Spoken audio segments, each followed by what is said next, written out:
Hey everybody, Shavo here, and I'm going to bring you a 1 versus 1 match. This is going to be on the map XelNaga Caverns, and it's going to be against the red Terran spawning down here on the bottom as ZvT is his name, and it's going to be against the blue Zerg named Duban, and he's spawning up here at the top.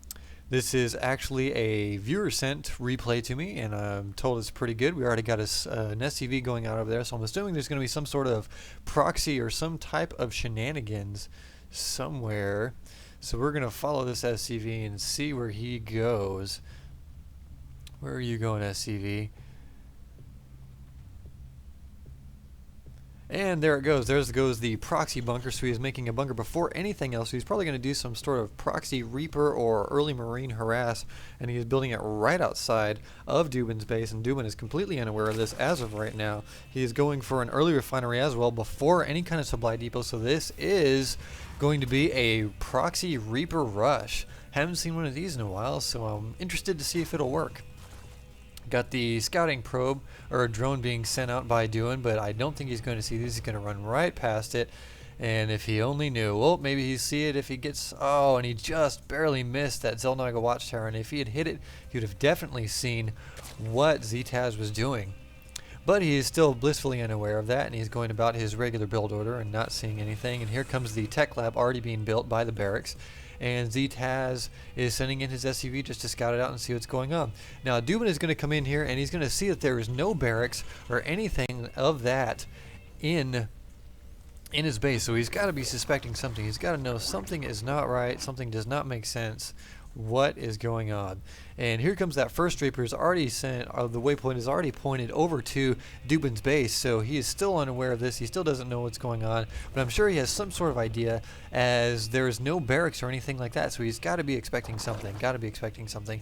And then the extractor actually completes. So I don't know if that was a misclick or what. Let's look at the APM. APM, they are both at, hovering right around 50 or so. We'll average that out to about 50. And here comes that SCV, and the first Reaper is on the field. He's coming in to Duban's base. There's no Zerglings, no nothing. The Queen is almost being made right here. And here comes the Reaper. Is going to get his first shots, take out that one drone. Duban's pulling all of his probes or drones off the line, try and deal with this. He's just going to try and get a good surround. He needs to get a surround on that Reaper so he does not lose any more drones. And the Reaper is just continuing to push, and kill as many drones as he possibly can. Duban's trying to get us around on the Reaper. He's almost going to get there, and the Reaper just narrowly escapes. He's doing some great micro by this, and here comes the first couple of Zerglings. He's trying to chase that Reaper out of the way here, get him far away as possible. And here comes the next Reaper. There's the other Reaper just as the Queen pops, so he's going to be able to chase that off. And here comes the SV trying to get in on the action, trying to take out those Zerglings. And here comes the Queen. He's going to try and he's going to try and get some shots off the Queen, but the Queen is armored, so he's not going to be able to do too much damage to that, or I wouldn't think so. And he's going ahead and spitting up, throwing up on the hatchery. This one Reaper has no kills and only 1 hit point, and there it goes. And this other Reaper has 8 kills, so he is the baller Reaper. He knows what he's doing. He's trying to pop some shots off, and here comes the couple more Zerglings. He's doing some more micro against these Zerglings. He's going to try and get him, but he doesn't want to get back into this corner here, and down goes the Reaper. So that is unfortunate for ZvT. He still has another Reaper coming out over here, and he's building a factory over here in his base, and he still has yet to take care of anything as far as this extractor. So Duban still sees a little bit of what's going on, but not too much. Here comes the third Reaper on the field. He's going to come over here and do some more harassment, but I don't think he's going to get very far, as these Zerglings are going to see, as well as this Queen. He has a couple more Zerglings over here. Duban is throwing down a Roach Horn to deal with these Reapers. And ZvT is getting his Reaper out of position, and the Reaper is going to go down here. I don't think he got any more kills. Alright, now let's look at units lost. Units lost, Duban is down 11-4, but he's only about 400, so he's 50 minerals behind as far as the minerals lost. So that's not too bad. Second Queen popping out on the expansion during all the shenanigans. Duban did go ahead and expand. So he's actually doing pretty well. Let's look at the income. Income-wise, Duban is actually ahead in harvesters, even though he got a few taken out. It looks like ZvT is actually concentrating so much on that Reaper harassment, he kind of neglected his base a little bit, and he's going to 1-1-1 build. He's getting a starport, and he's pushing out a Hellion out of this factory, and I'm assuming once this is done, he's going to switch these two and start getting some Banshees, and that's exactly what he's doing. He's lifting that starport off in preparation to switch it off to get onto this tech lab. And here goes the switch. I don't know what he's doing. He's moving. Okay, there he goes. doing the switching. I'm assuming he's going to probably be pushing out a Banshee here as soon as that comes down, and we'll see. Where's the Banshee? There's the Banshee right there. So he's pushing out with the Banshee, and Duban is going to see this Hellion with his Zergling, and the Zergling does go down, but not after relaying the information over to Duban that there is a Hellion indeed on the way. But that is alright, because this Queen is more than enough to deal with one Hellion, and he's going to try and block that off.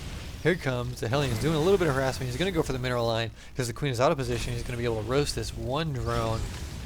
And that's unfortunate for the drone, but that's alright. Duban's starting his lair tech as well. And here comes the first roach, going to be able to easily take care of that Hellion as well as this one Marine. So that's one baller roach. He's taking care of all of that. And the Queen makes it back over to the expansion as well. Now, Ztaz is just continuing to make Marines out of this proxy barracks as he has really no use for it, and what Duban needs to do is come over here and try and take that out with these roaches and whatnot. I don't see a Hydralisk in. Let's look at the unit production. We've got Cloak coming for those Banshees, and one Marine and a Hellion, and another Queen being sent out, while 6 more drones are being made by Duban. And here comes what I was expecting him to do, and here comes the first Banshee on the field. She's going to be able to chase off these roaches. Going to be popping a couple shots off. I wonder if he's going to try and meet that Banshee with his Queen, and here it comes. He's going to try and get some shots off with the Queen to the Banshee. The Banshee is out of position, and the Banshee's almost going to go down. He's going to try and mark the Banshee, and the Banshee does go down as he wasn't paying attention to that Banshee, and the 2 Queens were able to take it down with relative ease. I don't see any kind of AA or anything other than those Queens. Duban making another Queen, so he's going to have 3 Queens on the field.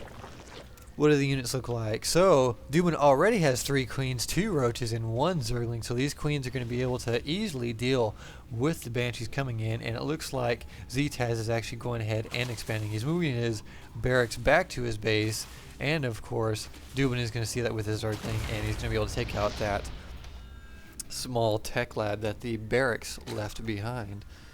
So Duban has quite a few Queens on the field, but that is a good strategy to use, especially if you're getting harassed with Banshees early on. And it looks like Ztaz is continuing with the Banshee build. I'm assuming he's going to get Cloak here, and Cloak was being researched, and I'm assuming it's done. But I think I saw that, and Duban does have an Overseer, so that Cloak is going to be completely useless. So Duban is calling every shot that Ztaz is shooting at him, and he's going to know that that Zergling, with that Zergling's death, that another Banshee is on the way, and I'm assuming that he's going to think that the Cloak is done. So here he comes. He's moving his Overseer over to where this Banshee is, and he's going to try and get it, and he's going to pop up a couple shots, and it does Cloak, but the Overseer is on the way, and he's going to try and micro the Banshee as best as he can, just to try and get as many shots off as he can. But the Overseer is going to see that, and the Queens are going to start popping some shots off on the Banshee, chasing that Banshee away. So the Cloak was not effective on this harassment, so I'm sure that that's frustrating for Ztaz. And this one drone is kind of a big baller too. He's like, yeah, I'll try and take out that Banshee. I'll throw my gas bubble at him. That's right, my gas bubble. So Duban is doing actually very well in this, and he's actually finally throwing down a Hydralisk Den as he feels comfortable in doing so, and he's actually got quite a few minerals to spend, so I'm assuming once the Hydralisk Den pops, he's going to be making a ton of Hydralisk and Roaches, and Ztaz is sending in the next Banshee already, and he's getting his expansion up pretty quickly. He's starting to do the drone transfer or the SCV transfer over to his expansion, popping down a mule, but I think he actually missed. No, alright. He threw it on down there. So he's got 2 Banshees out right now. 1 Banshee is in a severe damage. He only has 14 hit points left, and he's going to just go ahead and push it over to his expansion, while this Banshee is just kind of sitting here contemplating what she wants to do, because she knows that she is not in good shape. And looks like Duban is actually throwing down an infestation pit, so we're going to see some infestors as well. So Duban is actually doing very well. Let's look at economy wise. Duban is dominating Ztaz as far as the harvester count, 58 to 33, and the minerals per minute actually show that, as well as the gas. So Duban is actually out macroing Ztaz very well. The Hydralisk Den is up. He has yet to research the groove spines, but I'm sure he's going to be doing that rather soon. He's making a whole bunch of Hydralisk right now. So Duban is actually doing very well, and here comes the next Zergling. He's going to relay that information that there's another Banshee on the field coming out, possibly going to do some more harassment. And Duban is well aware of that, so I don't think that Ztaz would be smart in sending any kind of Banshee harassment over there. So Ztaz is just building up in his base,